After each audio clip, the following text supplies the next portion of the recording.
important to remember the background of this story. Within the last 25 years, the cardiology community is focusing on LDL cholesterol, and within this time period, a lot of achievements regarding LDL cholesterol.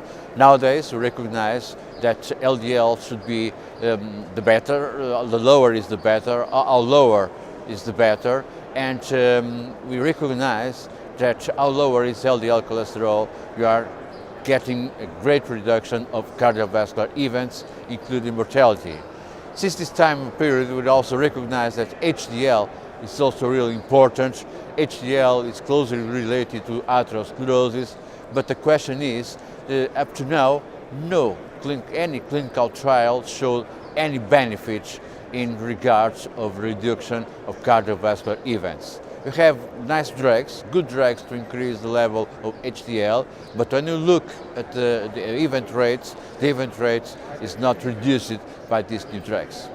Today we saw in this session an interesting approach, a new drug, and this drug is an engineered drug, it's the Mimetic of HDL ApoA1 containing, and in the initial trials, initial studies showed that this drug administered by an infusion, by a perfusion, is able to reduce plaque burden. So you are not looking at events, but you are looking at coronary atherosclerosis, looking at plaque burden. So in this trial, they tested small doses of these agents. This dose of these agents was proved in the initial studies that this drug is a good drug for a larger trial, 3 milligrams, and they tested 10 infusions during 12 weeks period. Why? Because initial studies also showed that the effect is very fast, so a 12 weeks trial is enough. So in this trial, they randomized a population less than 400 patients with coronary heart disease, with proven coronary heart disease, and this group of patients was tested using IVUS, intravascular ultrasounds. And this population were randomized for a placebo or an active drug, and the active drug is generically named CARAT.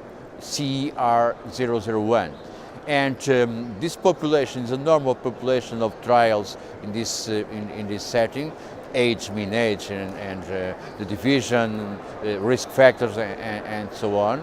And what they observed in this trial, the primary endpoint of this trial was the median change in plaque volume. There is no change in the plaque volume at the end. So this is a negative trial. Another secondary endpoints were also tested, but no secondary endpoints, any secondary endpoint showed any positive result. So at the end, this is clearly a negative trial. So once again, we are in the beginning.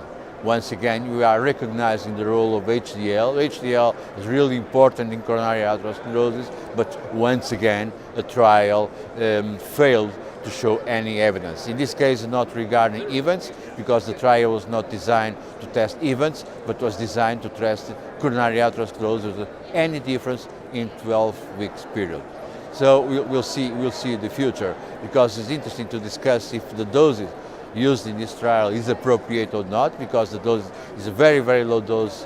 When we look at the initial trials, this dose is very, very low, and the time period is also a small period of time, only 12 weeks, but probably we are closing once again the chapter of HDL, and we need something better.